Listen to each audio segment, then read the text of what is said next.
Matthew Paul Turner is someone I have wanted to meet for a long, long time. From a fundamentalist background, for years, Matthew was a big deal in conservative Christian circles as an author, and also he was the editor of CCM Magazine, Contemporary Christian Music Magazine. He was funny and slightly irreverent, and he wasn't afraid to offer his critique of the conservative Christian world that he was a part of. He made a switch and he became an author of children's books. He published the first book himself, but then he became a New York Times best-selling author of children's books with over 1 million copies sold. Over the last several years, Matthew has become a leading voice in the progressive Christian world. When his friend, one of our most beloved authors, Rachel Held Evans, died, I remember going online and reading Matthew, who wrote about her life, their friendship, and her death, and it was truly one of the most moving things I had ever read. Later, Matthew finished up a children's book co-written by Rachel, and you'd like it. You need to find it. It's called What is God Like? Jane and I have bought every children's book he's ever written, and we give them as gifts to our grandchildren and other children we know. Then in 2020, Matthew came out as a gay man, and he and his former wife, Jessica, became incredible examples of how to end a marriage, but still be friends and still honor each other and still be wonderful co-parents together. Their story has been featured in places like People magazine, The Today Show, The Tamron Hall Show. Most recently, a documentary was done. Many of you have seen it. It's called The Grove. Stan Mitchell's in it. I'm in it. And then it also features Matthew Paul Turner, who talks about being a gay man in a non-affirming church. Matthew has 3 children, and he truly is one of the most important and interesting voices in the progressive Christian world today. And I was so excited to finally get to sit down with him for our conversation. Yeah, you don't know how beautiful you are. Oh, how beautiful you are. Matthew Paul Turner, I am so excited about getting to sit down with you because... No, thank you for letting me be here. I'm anxious. I'm excited to be here too. Well, I've been watching you for a long, long time, and I just never wanted to bother you. And so when I realized that we could come here and talk to you on Father's Day for our church service, I've been really excited. So thank you very much. Thank you for having me. Seriously, it means a lot. Now, there's a million ways I could go, but I want to start because many people in our church came out of fundamentalist backgrounds, and you not only came out of it, you wrote about it. So can you just talk a little bit about that? I was raised in an independent fundamental Baptist church. I remember very specifically when I was 4 years old, my parents were visited by a preacher boy, and we were going to a Methodist church at that time, and almost overnight, our Methodist church became like the church of the devil, and Right. and my family helped start this small town church that ended up becoming, 1,000 people a Sunday. And I had Barbies burned in front of me to explain hell at the times. And it overtook our entire story. One week we were just going to church on Sunday, and the following, and then the next week we were going, 3 times a week. There was Wednesday night Bible study, and then we would go to soul winning night on Thursday. And a year later, they started a school that was in conjunction with the church. And so my whole life was kind of consumed with church and independent fundamentalism, and it took over. Jeez, I read your book, Churched, and I thought you were able to. You're very funny in some of that, but yeah, it's not. It's not as funny looking back. It's definitely, you're trying to take a positive spin on things, but I would probably write it differently now than I. Anything that you look back and you say, this was a good thing, I got some good stuff from it, or you look back and say, truthfully, not really? You know what? Like it is. I don't remember a moment where God was not present in my story. Whether that's a good thing or a bad thing, Right. sometimes, I think it's both. Yeah. I think we all have different personalities. There are some people that came out of the same experience that I grew up in, and they didn't even think of, about it. Right. They either left it completely or they are still in it 100%. Right. For some reason, maybe because I'm an Enneagram 4, or maybe because I'm just a big feeler, like I felt everything. Right. And I carried it with me. Certainly, I think being a writer and processing it and, digging into it probably played a role in some of the ways it has impacted me. And so like, there are good things. Like it was where I was introduced to music, even though there were so many rules, put on that of how I was able to celebrate or engage music. But like, I loved singing, and Right. I fell in love with, Same with me. That was a big Yeah. part of my growing up. Was yeah, it's like singing in church. and storytelling. Like, we were just talking about like my visit to Egypt, and I was so connected with the stories that came out of Egypt, that and I knew Bible. Like I was really taught the Bible stories. So when I visited Egypt, like connecting to those Bible stories, or reconnecting to those Bible stories surrounding the Nile and, Oh my Moses, gosh. and I was like, that was all like very meaningful to me. Like, because it was like there's all those stories played a big part in my growing up. And yes, there's pain associated with it. And it wasn't all healthy. It was very much a toxic environment. Very many things that came out of that particular independent fundamental Baptist church that I grew up in. There was a lot of problems that existed there. But there are still people that I met there that I know now, and they're good people. And so Right. I can definitely look back and see, not just see the bad.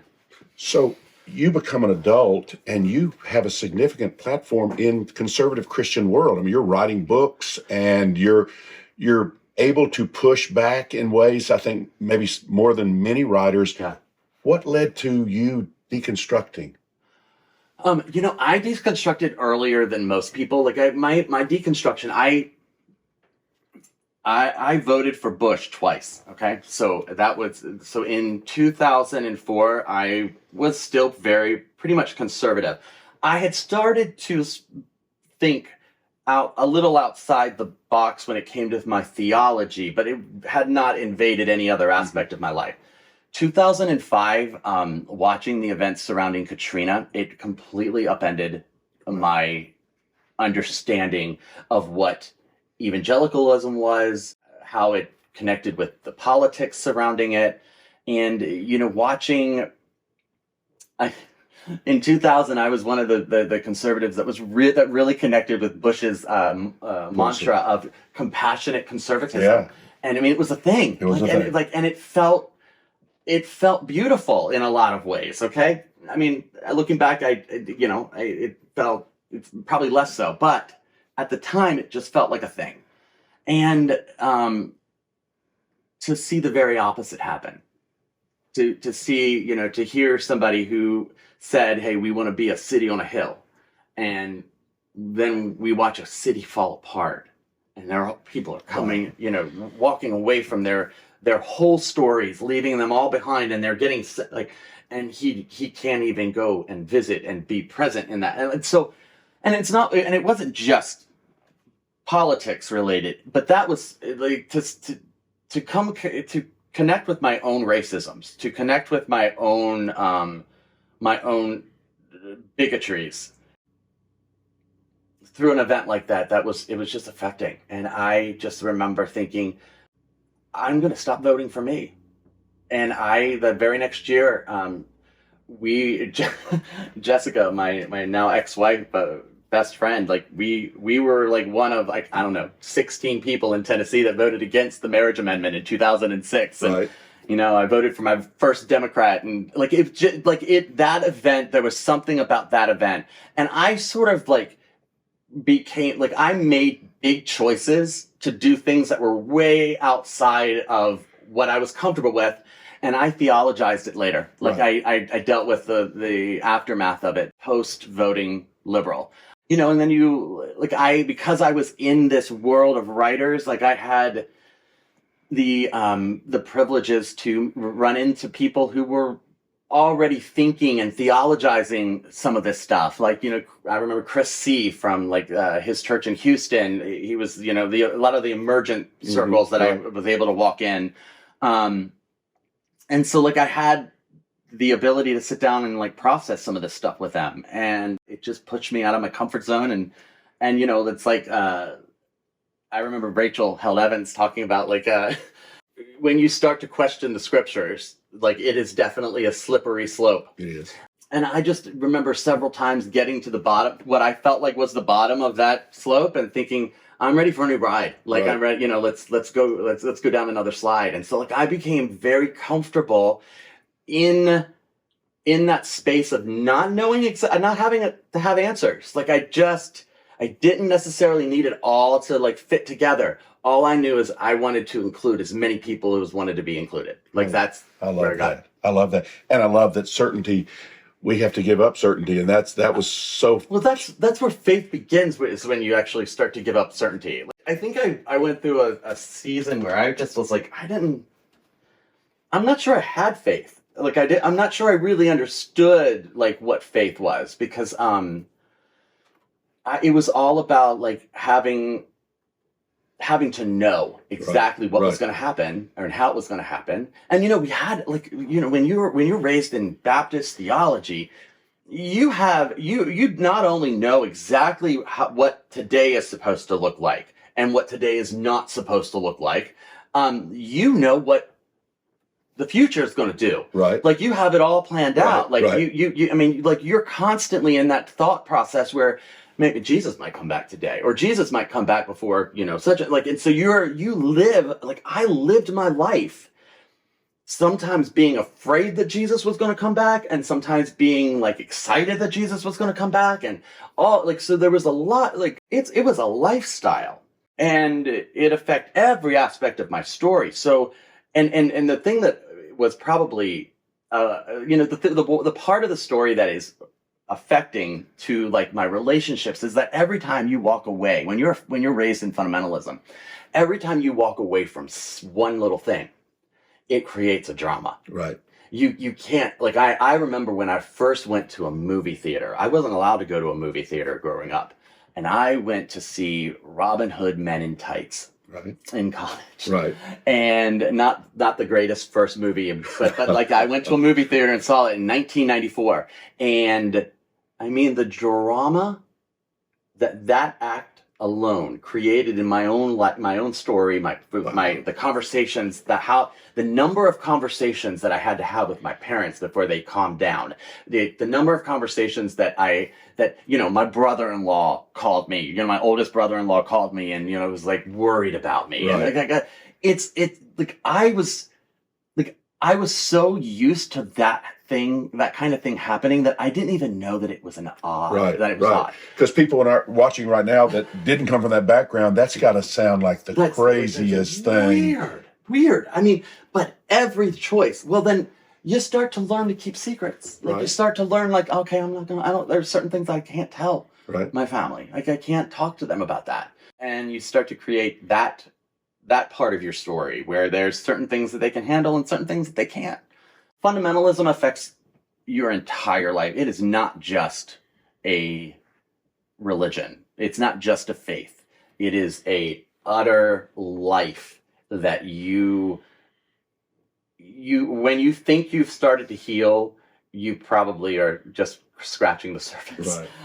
And you know, like I got to a place in my story where I was so paranoid, so afraid of what people thought of me, what they didn't think of me, so afraid of, like, you know, how people, like, what people were going to say and what people weren't. Like, it just became this thing that I wasn't fully present in so many instances in my stories from growing up. I think people probably relate. I think people watching, probably many of them were saying, yeah, I felt that exact same thing. I loved it. I loved the Katrina thing. That was interesting. Mine was, I think, talk radio. I'd loved talk radio, and I believed talk radio. And then one day it just sounded so wrong. I just realized this doesn't sound like something that represents Jesus, and I thought that's who I was supposed to follow. That was the slippery slope for me, and it took me at the exact same time it was happening for you, I think. And anytime you meet one person who has a faith and they had a different perspective on how they voted or how they engaged a certain issue, or you started to, like, I just remember conversations that I would have, like, I would say something that I thought was not racist, and I realized, oh my God, that is racist. Right. And how it affected my friends of color, and how, like, when the one person who decided, hey, in 2002, I remember like, she challenged me. She was like, you're coming at that from a very white perspective. And I wanted to, like, instead of listening, I wanted to be defensive and defend. And then, you realize, like, the way of Jesus would have been to be humble, and listen and change. And so, like when you meet somebody whose faith you really admire, and they were unafraid to have a different opinion about what reality was supposed to look like, you start to wiggle free. But it's a process. It is definitely this concept of wiggling free. You don't just, like, step out into, it's not like Peter stepping out of the boat. It's like you're testing every step. And therapy could be helpful while you're going through it. Yes. Yeah. It wasn't until I started dealing with the need to come out that therapy was okay for me. Therapy was the thing that I feared, because I knew that it would get into my orientation, and it would force me to make choices that I was really scared to make. Wow. You're one of the great children's book writers, and I know you didn't start that way. By the way, my wife and I have bought every book. We give it to every child we know. We just give those books away. How did that start? You're this CCM editor, magazine, all this stuff, and then you become a children's book writer. Yeah, I tripped into writing. I tripped into writing in general. Like, I shouldn't have had that editorial job at CCM. I was not qualified.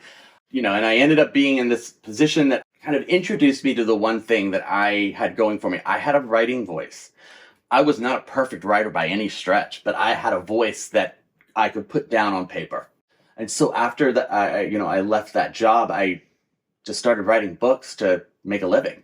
And there was a point in 2011 when, just like a few months shortly after Adeline, our second child, was born, that Jessica just said, you should really write a children's book. And at that point in my story, I was so frustrated by, like, I had poured my heart and soul into writing 2 memoirs and several different books, and I just didn't have hardly any sales. Like, no one was, like, yes, I had a decent following on the internet, but that was not, like, translating into, like, selling very many books. And I probably, because I was outspoken, like, I started a Twitter. My Twitter back then was called Jesus Needs New PR. And so, like, I was seen as very much a, kind of, people would keep their distance from me. And so I was really at a place where I just was frustrated. But like, Jessica and I, like, kept talking about it. And finally I said, okay, I'll consider that. And so I started on weekends going to Starbucks for a couple hours, and I would start to write. I started writing down some really awful ideas about that could be potentially books about God for kids. And I went in with the idea that I wanted to give my kids a different story than what I was raised in. And I wanted them to know God in a different way than how I was introduced to God. And was there, I thought maybe if given the chance, I could fill a space. And so after writing some really awful things, I started writing about this concept of God making light. And I came up with this manuscript, and my agent who at the time never had worked in children's stuff, and he was like, I've never done this, Matthew, but I think this is good, and so I'll take a chance on it. And so he sent it out to all the publishers that were in the Christian world, and they all came back and said no. Right. And so Jessica was in the process of getting her own book deal, and her first book deal, because she was like it was at the top of the mommy blog thing, Right. and she got a great book deal, and she said, we're going to self-publish it. And I guess 10 months later, after getting that final no from every publisher, one publisher came back and said no twice. We self-published. We printed 5,000 copies. Jessica is definitely has a gift for business and moving and shaking and creating relationships with people, and so we sent books to every person we knew that had a little bit of a following or had a lot of a following, and a lot of those people mentioned that book, and we ended up selling 4,800 copies of that book over a 6 or 7 month period. And so the publisher that said no twice came back and said, okay, let's do this. At the time, I had started writing When God Made You, which became my very first wide release book. I'll never forget. It was in that process of writing that book.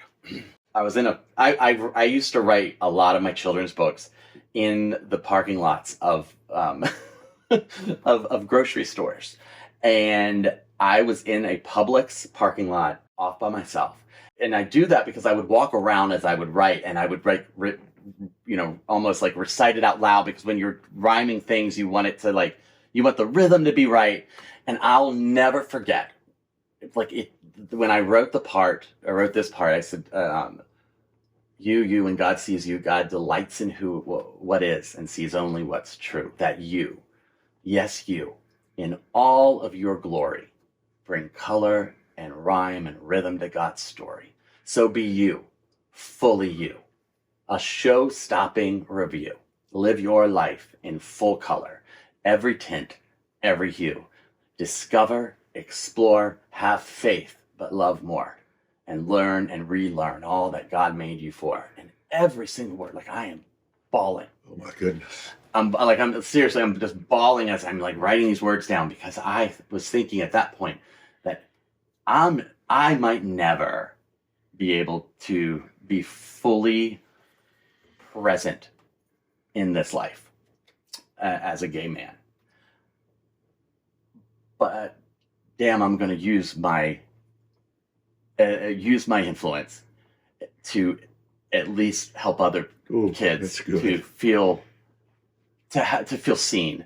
That if I wasn't making the path clearer, that I wanted to use my books and use my words to help other people find the freedom that I didn't have. So when I was writing that, be you, fully you, a show-stopping review, and live your life in full color.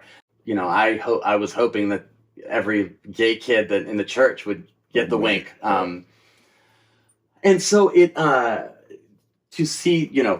for that book to then get picked up by a publisher, and for it to go out and slowly over time, it was 6 or 7 months after the book came out, Target picked the book up. And honestly, Target kind of took my book career to a different level, because it put my book in front of people that I would never have been able to get it in front of. And Target has a tendency to, they have a very small selection of books, and they tell you basically what to buy. And I ended up getting on the back wall of that, of Target, every Target in the country. And it connected with people. And so what's funny is that, I said that I tripped into writing, but the one kind of writing that I did from early in my story was I wrote songs. I wasn't very good at, I couldn't play an instrument, but I wrote lots of lyrics, and, I was good at rhyming. It kind of, my writing career kind of took a full circle to come back into I write stories that rhyme most of the time. And so as I, yes, I tripped into writing, but it was also, that part of it was kind of a part of who I was. And now, New York Times best-selling author, Yeah. over 1 million books sold. Yeah. Is that crazy? Yeah.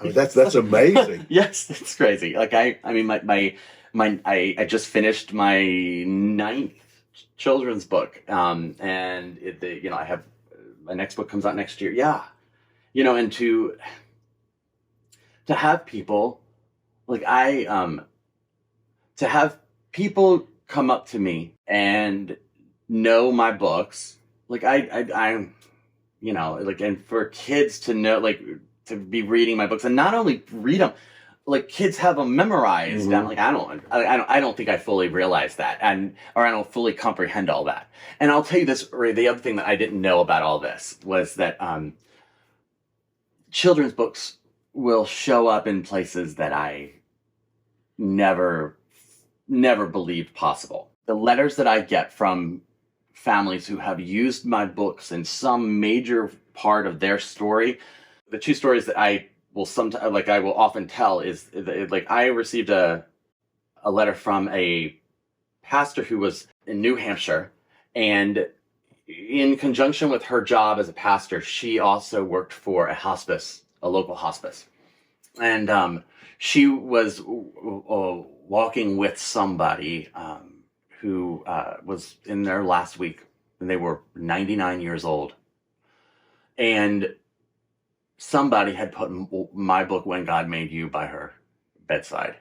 And she asked every time the hospice person would go in, that she asked the woman to read the book.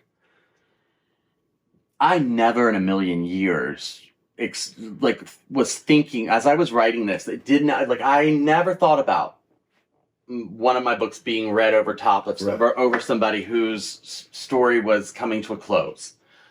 And in the same way, I had a father reach out to me, and he too bought When God Made You in anticipation that he and his wife were expecting.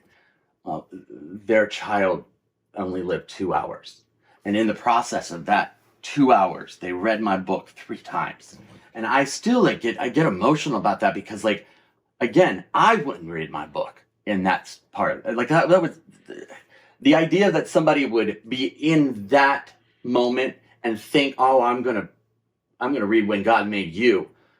And that does not compute in my brain. So I have learned that you never know where a children's book can go that other books will never go. And hopefully there's a lot of kids growing up in homes where they're learning that God delights in who they are, no matter who they are. What a great message. What a great message. So, isn't it crazy that we didn't have that message? That is a great message. and it's funny, I remember, like, when I got to the last line, there's the last line of that book. It's like the third to the last line. Is, you being you is God's dream coming true. And I knew that was a controversial statement. Like, I knew, like, in my own little evangelical head, I knew that was and I honestly did not think that my publisher was going to, like, I thought that they would probably come back and say, oh, can we tweak that a little bit? And they did it. To have people, like, kind of that become a quote, that they have given back to me in light of the story that I've that has happened since I came out.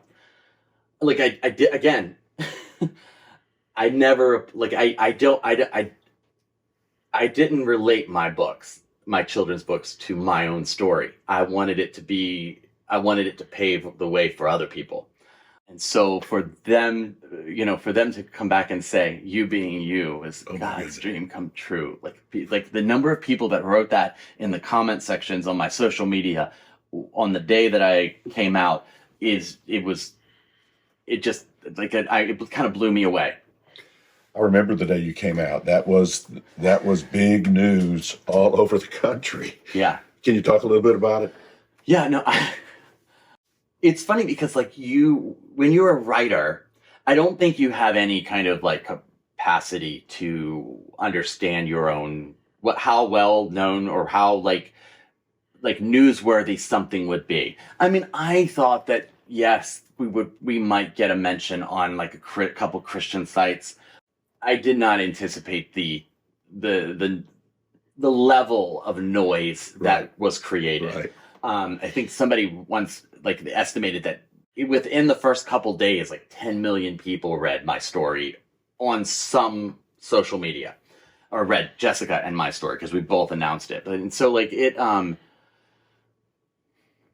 you know, it was there, I could write a book about those first 5 days. I remember when I pushed post. I just wept. Like I just was so scared. I can't even And imagine. like I mean, like I I'm can't laying on my couch, just bawling, and I hear my phone dings, and it's somebody I know. It's like, hey, I just want you to know I love you. Oh. And then it's my phone dings again. It's somebody else I haven't, that I know that I haven't talked to in ages. And, hey, I just want you to know I'm here for you, and I think you are awesome. You are brave. And so like people came out of the woodwork. Yes, I got a whole bunch of hate. I got like most of the people that I got hate from were utter strangers that do not know me. But the people who knew me and who loved me for the most part showed up that day. And the positivity that flowed from that post. I had some friends who were watching the social media, and they did some editing. But even they said, Matthew, you have no idea. Like, yes, we have deleted a few ugly comments, but the overwhelming number of people who have commented, it's been positive. Like, it's been really, really positive. And yeah, I didn't expect that. Wow. I didn't expect that. And it was I'll never forget. 3 weeks later, I started therapy again. Like I had done therapy up until that point, but I started with a new therapist a few weeks later. And I'm pouring out my story, and he was like, and one of the first things he says to me is, Matthew, do you realize that you've only begun to fully accept yourself? And those first, and that was when I decided I'm gonna take time.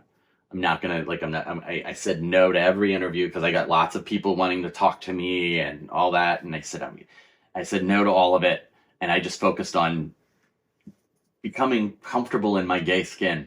Letting my kids just live a little bit and get used to the experience of living in two separate houses and all that. So I took 9 months where it just really focused on me and did my work and got better. And then slowly, and I posted a little bit about that, all that process. But as far as anything other than my own social media, I stayed quiet because number one, I didn't want, there are lots of people who have been out for a much longer than me, who have never had a chance to tell their story, who the media would never even go to, and I did not want to.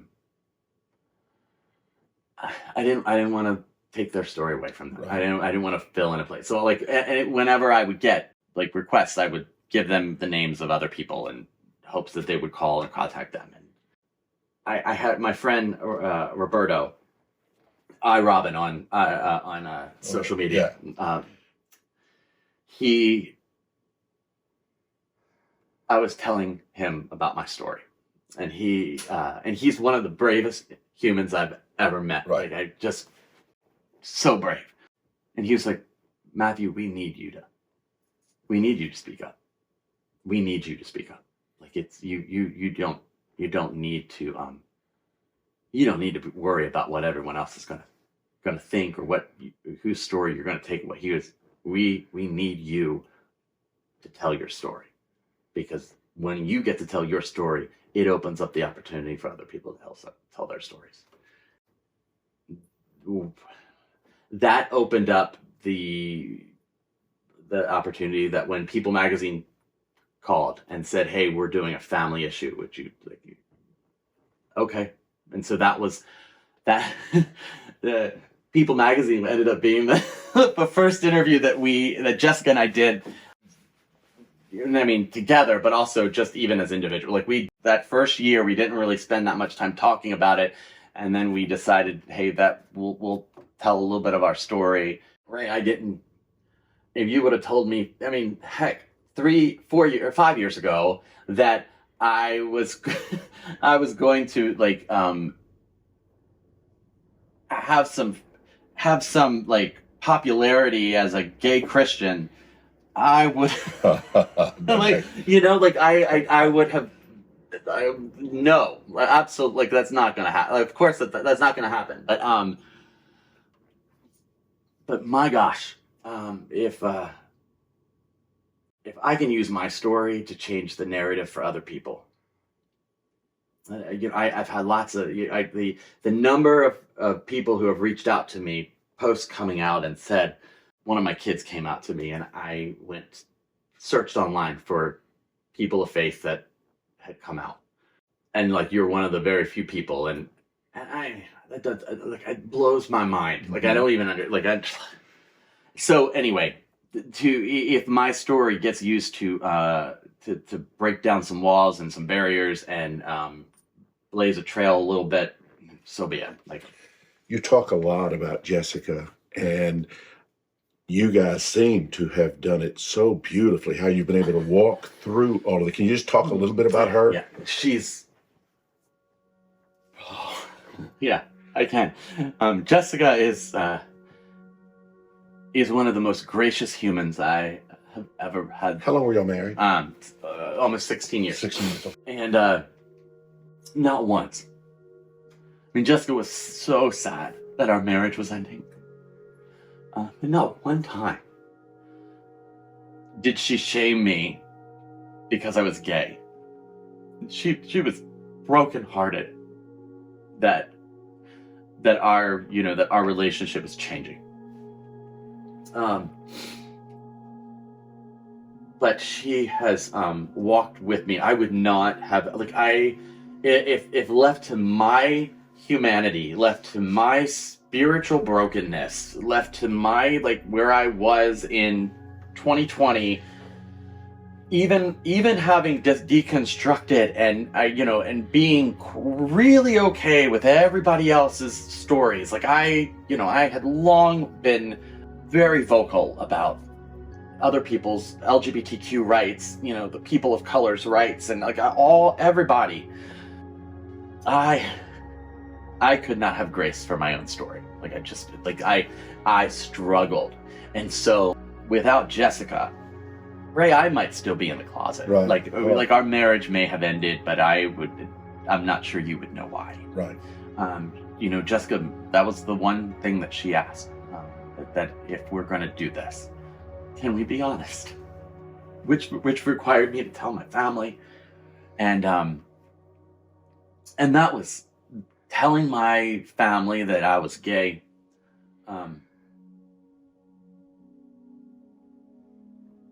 Was handing them their nightmare.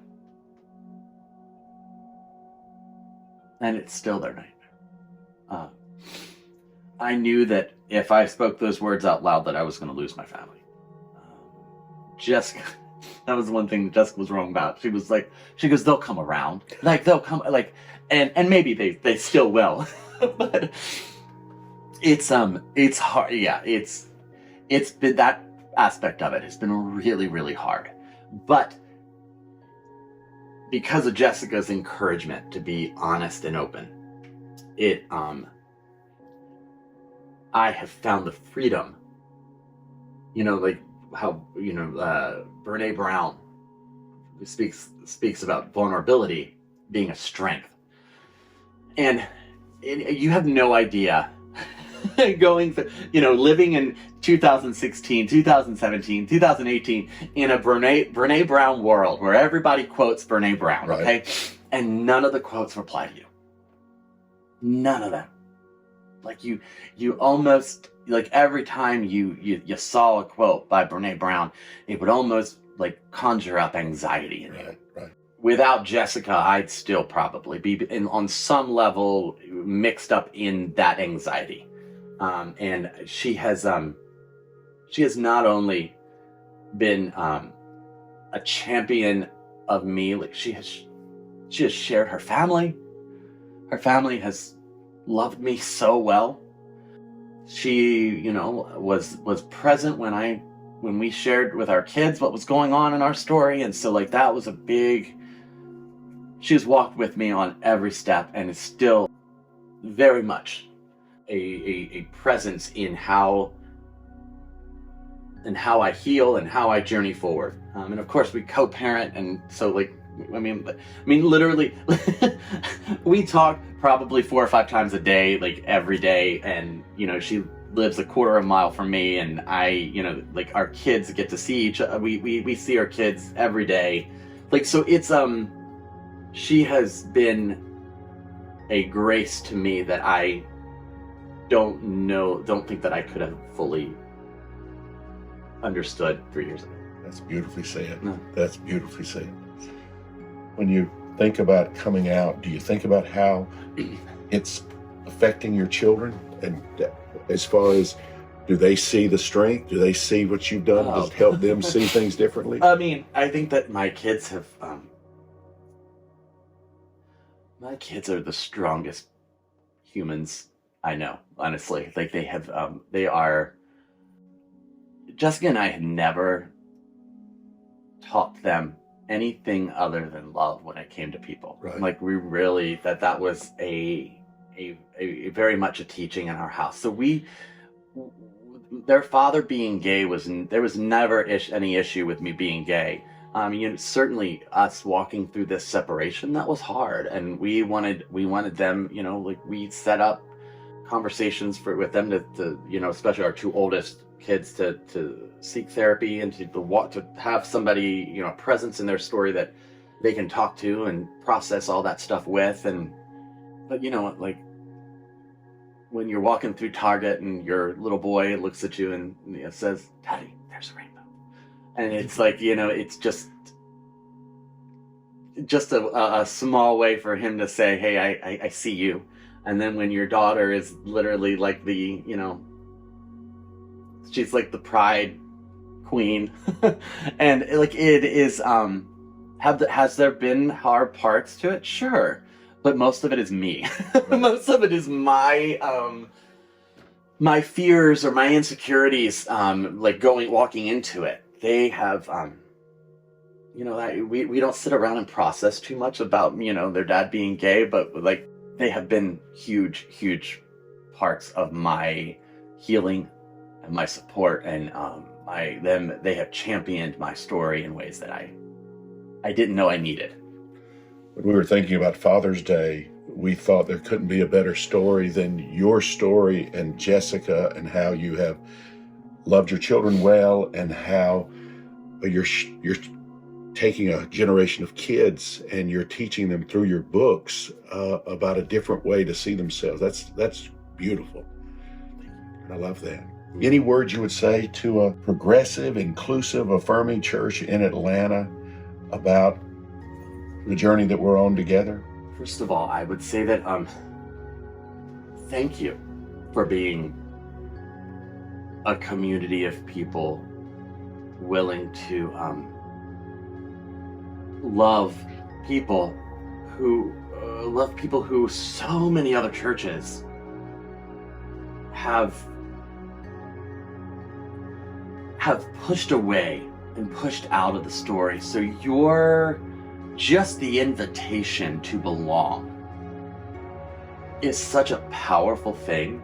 And I think that, our friend Stan will sometimes say that, it's easy for LGBTQ people to accept scraps. Yeah. The scraps under the table. Yeah. Like we are so hungry for like love and admiration and belonging and all these things that we will take whatever the church throws us. And so